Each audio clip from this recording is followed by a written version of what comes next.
le otorga coherencia.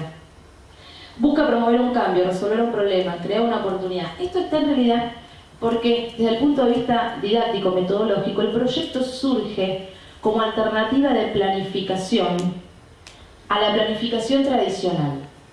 El docente se le exige a principio de año entregar conforme a los niveles un programa, una planificación, donde tengan que dejar asentados sus objetivos, sus contenidos, los recursos y demás. Les decía que surge como alternativa un modelo de planificación tradicional que muchas veces dejó de considerarse útil. Porque, a ver, hay una realidad. En la gran mayoría de los casos la planificación se termina transformando en un instrumento técnico burocrático que me exigen entregar a principio de año y que muchas veces no tiene nada que ver con mi práctica, pero lo tengo que entregar porque si viene la supervisión es lo que se revisa en primera instancia, ¿no? Bien. Esto sucede porque se ha puesto demasiado énfasis en los criterios técnicos del plan, en la forma en que yo redacto un objetivo, en si sustantivo o no sustantivo el verbo con el que tiene que empezar el objetivo, ¿sí? Bien. Es una tendencia dentro de lo que fue la formación pedagógica que muchos hemos padecido, y entonces nos hacían armar los planes de clase, esas sábanas enormes, donde tenía que hasta sentar la pregunta que le iba a hacer al alumno, ¿sí? Punto en más. Eso hizo que se tergiversara lo que es la planificación en sí, porque dejó de considerarse un instrumento para, y se convirtió en un fin en sí mismo. Entonces la importancia de la planificación pasaba por la planificación misma, y no como un instrumento que facilitaba y orientaba la acción. Andando el tiempo, esto ha traído tejes y manejes, idas y venidas, quienes consideraron que no había que planificar nada, que había que dejarlo todo librado al azar. Sin embargo, se seguía considerando que no podemos, porque es algo muy serio lo que estamos intentando hacer, no podemos dejarlo librado al azar, independientemente que siempre hay un margen que no conocemos, porque estamos trabajando con personas, pero tengo que tener criterios claros, tengo que proponer objetivos, tengo que ir secuenciando mis actividades. Y surge una alternativa que es el proyecto pedagógico, y que surge de alguna manera para dar respuesta a esta planificación que había parecido obsoleta, ¿no? Entonces todo proyecto tiene que arrancar sabiendo por qué surge, fundamentándose un componente que define al proyecto pedagógico, no así en la planificación tradicional. Y además surge con la intención, en la gran mayoría de los casos, de resolver problemas, ¿sí? Sea para plantear una dificultad, bueno, simplemente algo concreto que sirve para la resolución de un problema. Así surge en sus inicios la propuesta del proyecto pedagógico. Hoy no utilizamos o no proponemos necesariamente que haya un problema para diseñar un proyecto. Que se planteen casos de adolescentes embarazadas no es la única condición para proponer un proyecto, porque también tenemos que encarar una educación de carácter preventivo, ¿sí? Entonces, la modalidad de proyecto va más allá, digamos, la ventaja de trabajar con proyecto va más allá de resolver una problemática puntual. Pero sí es importante rescatar sus componentes, y ahora vamos con eso, porque supera ampliamente este instrumento que en realidad no servía para planificar, pero que no le encontrábamos mucho sentido a veces, por el mal uso, no por otra cosa. Tiene una intencionalidad claramente pedagógica. Debe basarse en el diagnóstico de la realidad.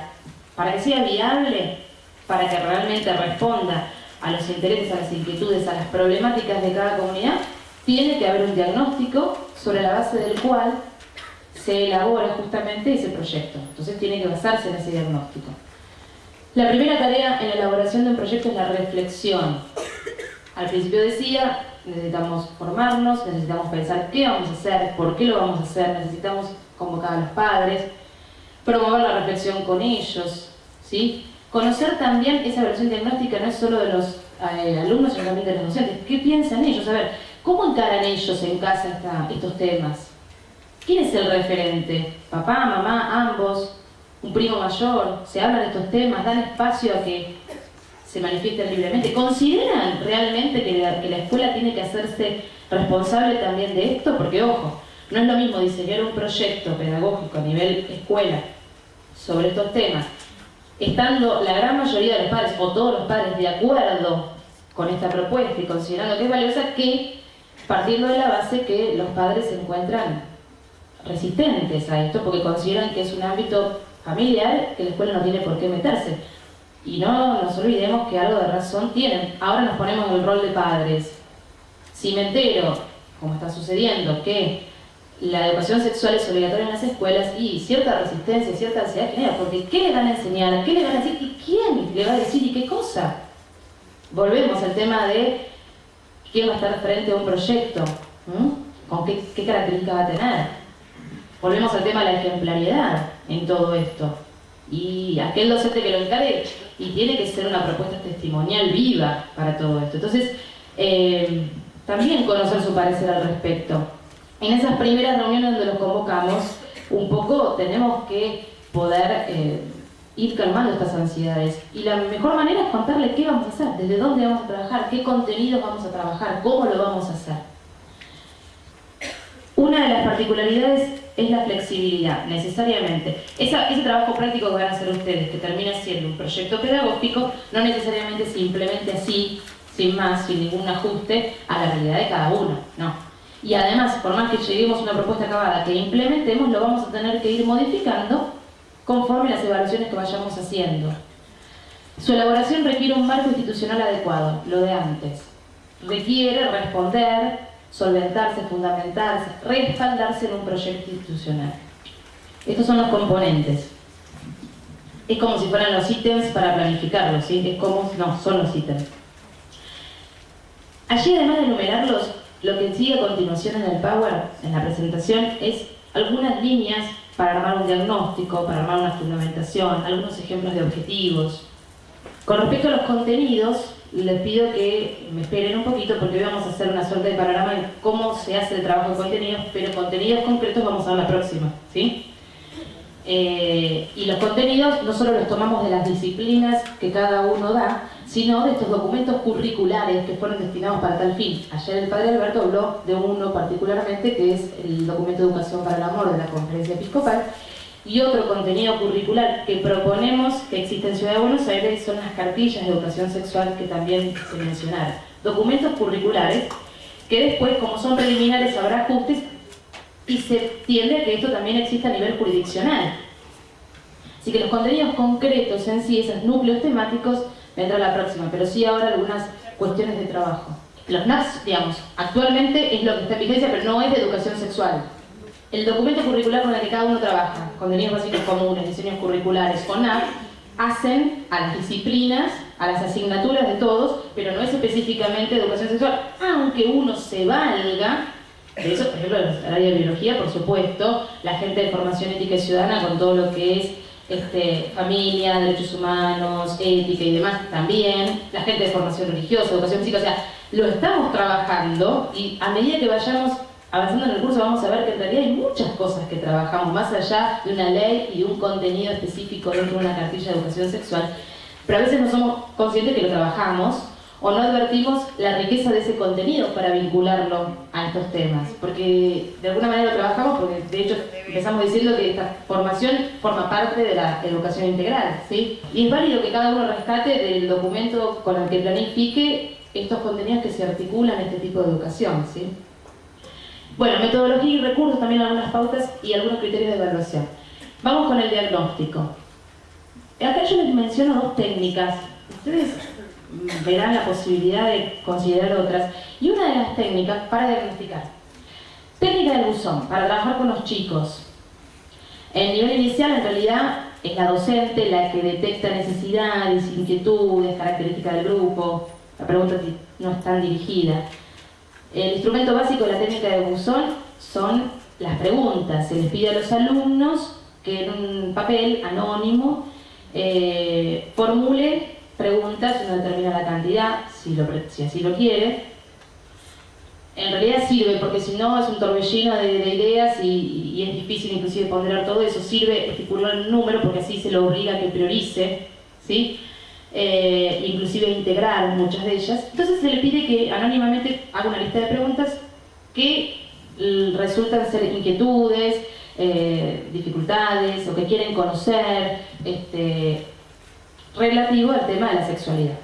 Cada uno desde el nivel y desde el área que le esté dirigiendo la técnica verá cómo la presenta. Las ventajas: al ser anónima se animan porque el docente no sabe quién está preguntando eso. y no solo docentes, sino mis compañeros, porque a veces hay preguntas que no salen porque creen que los van a mirar mal, como tontos, o ¿sí? Y se puede apelar mucho más a la sinceridad, porque justamente el carácter anónimo de la técnica. Uno tiene que saber trabajar esto que surge de la técnica. Primero, tener muy en claro que tiene que haber una respuesta. No puede sensibilizar si no da una respuesta frente a esto, ¿sí? Porque instala el tema. Después tengo que responder. Además, tiene que saber leer lo que está preguntando ese chico y en realidad lo que quiere saber. Porque fruto de la sobreinformación también es que a veces conocen fragmentadamente y hay muchos errores. Entonces, en realidad, hay que saber leer lo que ese alumno está necesitando en el fondo, ¿sí? El simple hecho de estar mirando publicidades, están mirando un programa por ahí para chicos y de repente viene el corte publicitario y los bombardean con cierta información que al no poder procesar, y esto cuanto más chico, mayor es, y bueno, hay una confusión que es necesario erradicar. Entonces, esta es una tarea adulta. Ya después, cuando trabajemos como trabajo práctico la técnica, vamos a orientar un poco cómo. Pero sirve de diagnóstico. La técnica de la ficha de identificación de problemas, necesidades y prioridades es darle nosotros previamente una lista de temas, ¿sí? Y que ellos señalen como importantes según sus inquietudes, según sus necesidades, según sus intereses. Inclusive les pueden ponderar del 1 al 3, por ejemplo, que consideran más importante para abordar un taller sobre sexualidad. Entonces yo de antemano, ¿sí? le doy los temas. El etcétera es porque son dos modalidades muy usadas, ¿sí? Muy ricas porque posibilita lo que estuvimos comentando, pero cada uno también apele a su forma de trabajo, a su creatividad, encontrará tantas otras. Ese diagnóstico es importante también hacerlo con los padres. Yo acá puse sugerencias para trabajar con los chicos, ¿sí? Lo que les dije antes de las tarjetas es bueno para trabajar con los padres, ¿sí? Esta primera encuesta donde yo quiero conocer qué piensa al respecto, cómo lo trabaja en casa, cuáles son los temas que le preocupan, es otro modo de diagnosticar la situación familiar. Fundamentación. Acá hay simplemente ideas desde el dónde fundamentar. Primero tener en claro esto. Formación integral, siempre, digamos, en esta propuesta sobre educación en la sexualidad, en realidad estamos apuntando a esto, al desarrollo integral de la persona, porque la sexualidad como componente básico de mi personalidad se impregna en todo lo que soy como persona, en todas mis dimensiones. Yo es una manera de pararme en el mundo y me paro en el mundo como mujer, ¿sí? En otro caso será como varón. Entonces, en todo lo que soy como mujer y como varón, en todas mis dimensiones biológicas, psicoafectivo, social y espiritual, tengo que desarrollarme. Y a eso apunta ese proyecto. Por eso, tener en claro siempre el norte. Apunto a esto, ¿sí? Pretendo un desarrollo madurativo, psicoafectivo, biológico, espiritual y social de acá las dimensiones. Ayudarlos a crecer, en definitiva. Y a crecer en lo que están llamados a ser, como varones y como mujeres. Y en este desarrollo madurativo, fíjense las metas de las que hablábamos allá de la sexualidad. El desarrollo de la autoestima, de la autonomía, el desarrollar esta capacidad que empieza desde muy chiquititos, el saber esperar, que es fruto, son los gérmenes para la posterior educación de la castidad. Esto igualmente, cuando veamos, por ejemplo, contenidos, volvemos a estas cuestiones, ¿sí? Y este desarrollo madurativo y esta formación integral, en definitiva, lo que buscan es la elaboración y realización de un propio proyecto personal de vida. Otra meta de la educación sexual y que siempre sale en lo que es la formación integral de la persona, ¿sí? Yo pretendo formarlo como varón y como mujer, ¿para qué? Para ayudarlo en este desarrollo madurativo, en este acompañamiento de su crecimiento, que pueda ir tomando decisiones fruto de su libertad y que sean responsables. Y de esa cadena de decisiones irá elaborando su proyecto de vida, ¿sí? Pero en vez de ir a tientas, así por la vida, viendo a ver qué pasa,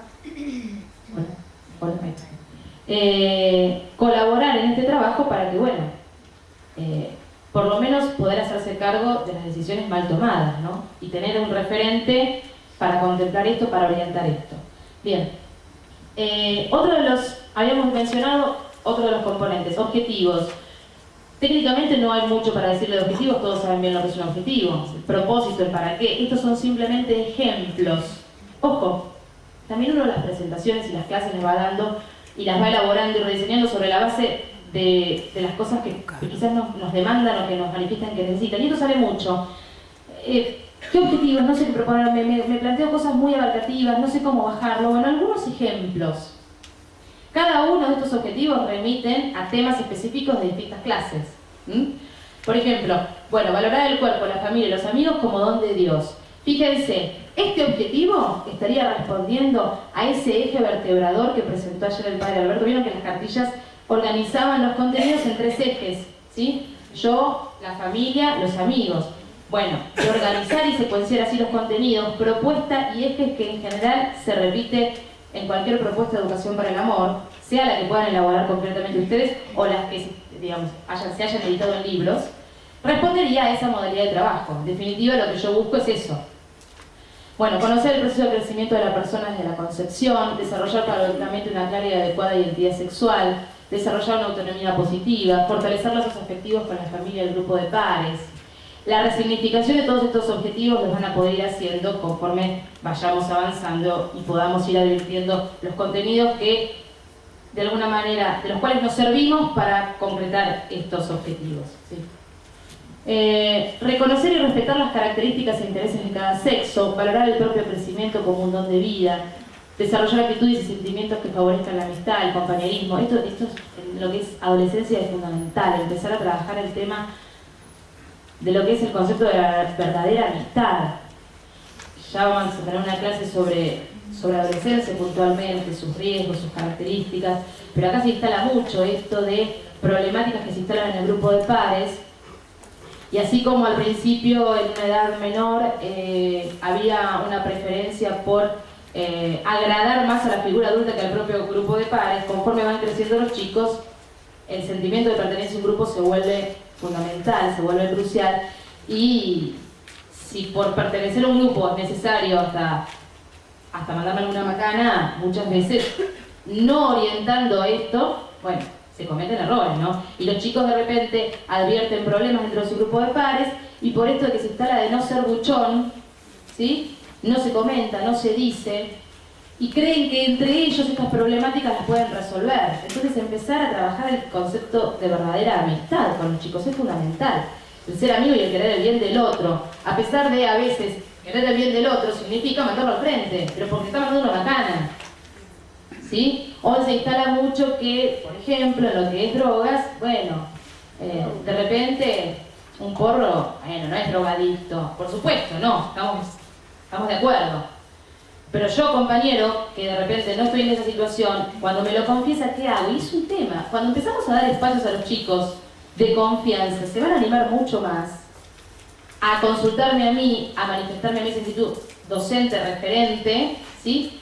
Que si simplemente me paro desde el espacio curricular que me corresponde, doy mi contenido y me voy. Bueno, esa inquietud queda dentro de ese grupo y vamos a ver qué pasa. Entonces, empezar a trabajar esto y rescatar el rol de los padres en todo esto, que está tan avasallado, ¿sí? Y que además es una edad difícil, porque a veces parecería que papá y mamá nunca me entienden, no se pueden poner nunca en mi lugar.